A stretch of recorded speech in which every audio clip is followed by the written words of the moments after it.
You ever talk to Claude and it just confidently says something that you know is wrong? So you call it out and then it's like, oh yeah, you're right, my bad. I was lazy and didn't even look. Well, that happened to me one too many times and I needed to find a way to solve it. And I think that solution is something called a prompt submit hook. I don't know if you have ever heard of that. It was news to me, but it's a way to add instructions or preferences that are different than a memory file. Because from my understanding, memory files can sort of be ignored sometimes, while these prompt hooks can be sent with every single message you write.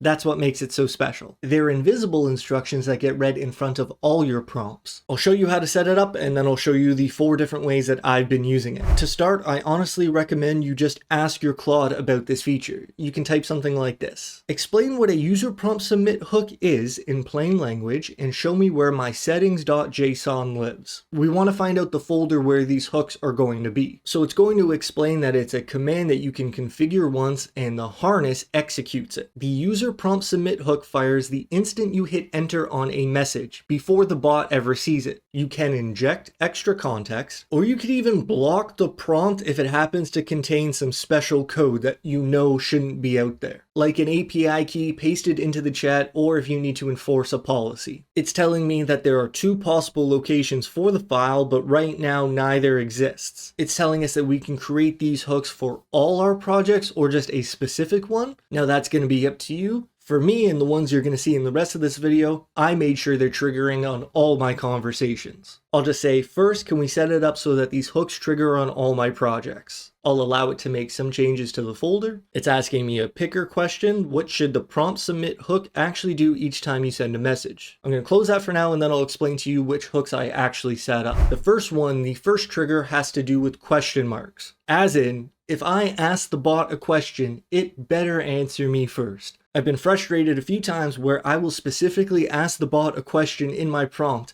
and instead of answering me, it just starts writing the code. Now, maybe that's good in the end, but if the bot doesn't understand what you want, it's going to do a bunch of work for no reason. And that is super frustrating, especially when you have it in your memory file that you want it to answer your questions. This is one of the examples where I just got sick of having to correct it. So if you're watching this is something you could say to your Claude. Add a user prompt submit hook. When my message contains a question mark, remind yourself to answer in text first and make no file edits unless I also give an explicit build directive. That should get the job done. And then if you want to double check what your Claude creates, this is what my hook actually says. Stop. This message contains a question. Standing rule, answer questions first. Respond in text only this turn. Explain, weigh, recommend, make 0 file edits. No write, edit, build, no tool calls that change files. Unless the same message also contains an explicit, unambiguous build directive. For example, build it, make the page, go ahead and code. A prior turn's go ahead does not carry over. If it's only a question, answer it and wait. If unsure whether it's also a directive, treat it as a question only. So again, this is what you can say to your bot, and then hopefully this is what your bot creates. I'm going to leave this full directive in the description below. If you want to copy and paste this yourself to make sure this is what your Claude comes up with, but maybe you don't want these exact instructions, maybe you want to work with your Claude to come up with something a little different, that's where you can go with something more simple like this to help you develop it on your own. So that was the first directive. Now this is the second hook. This is another example of something that was just getting so annoying to deal with. I set up a trigger to make sure that Claude researches before answering a question, because I was trying to work with 11 Labs and get an API key so that Claude could start detecting some audio files, but in the process I wasn't really sure if I could do that on the free plan. So I asked Claude and it answered the question, but as I was going through the API process, things weren't really adding up. So I questioned the bot, and it was like, oh yeah, you're right, I didn't actually look it up, I just assumed.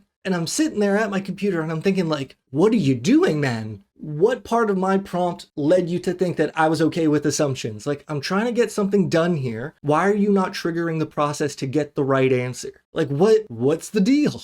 I don't get it. And this is one of the examples that led me down the rabbit hole of how do I solve this problem? So I tried to think of my vernacular and how I might speak to the bot. And I came up with the trigger word KK, as in I get to a new chat, and if I start my prompt with KK, and then I explain what I'm trying to do, that KK is going to trigger this hook. And this hook is going to get it to do research before assuming anything, especially if I'm trying to find an answer. Again, you can copy this here. This is the essence of what you want to say. Add a prompt hook that fires when I type a standalone KK anywhere in my message. That standalone part is important just in case there's two Ks anywhere beside each other. You want to make sure there's space on both sides so that it only recognizes a KK. Again, I'll put this directive in the description because this is what my Claude actually looks at when the hook fires. Research mode. You typed KK. Before answering, judge the claim type. If the answer is volatile, prices, plans, limits, versions, current, anything, specific or factual, like a number, date, or name, or consequential, the user will act on it. Verify against a real source first. Web search and fetch the actual doc or pricing for external facts, and the actual files or commands for local ones, and do not answer from memory even if confident. If it's stable conceptual knowledge, answer directly. When unsure, verify. And if verifying would meaningfully change or sharpen the answer, do it even if you think you know. State which mode you used and cite where you verified each claim. That last bit about verifying meaningful change actually made a big difference, and that sort of eliminates any of the weird middle ground you might come across. Because I'm sure you see that these hooks can be pretty powerful, and you don't want Claude to be too rigid with the instructions. Again, I think this directive handles it pretty well, but of course you can make your own, and let me know if you find any extra phrases that really make it better. KK was my trigger to start a conversation on the right foot. I added a third trigger, GG, to save what was said. Let me explain. Again, this is all through my vernacular, and if you play any online video games, you might be aware of saying GG after a game.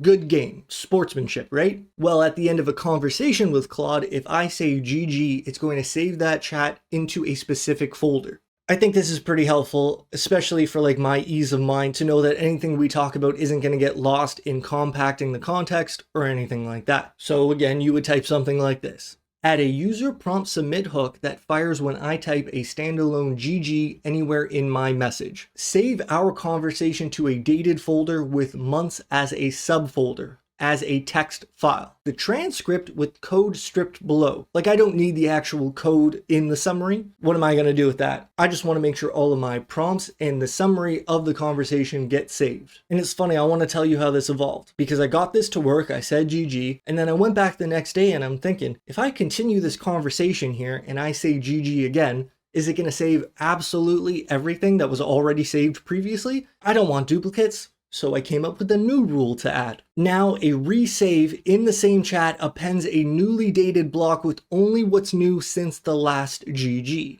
And it's going to get matched by the chat's session ID with the originals untouched. Again, I'll have the full directive in the description below. So I think those three triggers are pretty important and they've already made my life easier. But there's one more behavior that I absolutely needed to eradicate.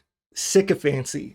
I am so tired of Claude telling me that I'm right. I cringe every time I read it. I just can't deal with that anymore. So I built a fourth hook, the one that's always on. There's no trigger word for this. It applies to every message I write to keep my two biggest rules intact. One of them is the no flattery, and then the second one is keep it short.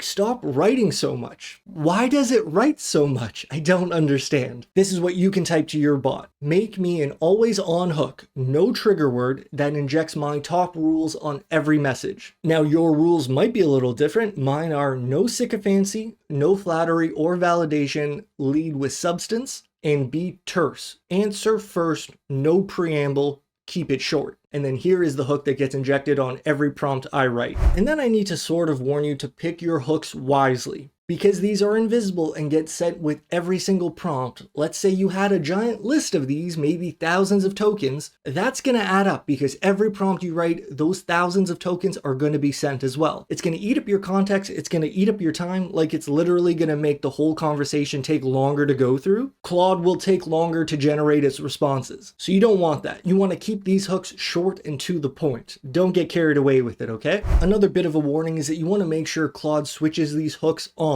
Now it should do it by default, but theoretically a hook can't fire until Claude registers it. As I just said, Claude should do this when you build the hook, but just in case it doesn't, maybe you should remind it to. You really just need to make sure that it registers in your settings.json file so that it actually runs on new conversations. And maybe that's the other thing, your hooks might not run on the conversation you're currently in. I haven't run into this problem. It's worked for me just fine, but Claude itself warned me about that happening, that the hooks might only apply to new conversations, so be wary of that as well. So you've seen how I use this, but from here, this is where you should invent your own triggers. If I've sparked any ideas, please leave them in the comments below. Like, let me know what I'm missing. Let me know what triggers might help me out as well. I think this stuff is super powerful, and you can keep the prompts really simple, of course, like make a new hook whenever I type blank.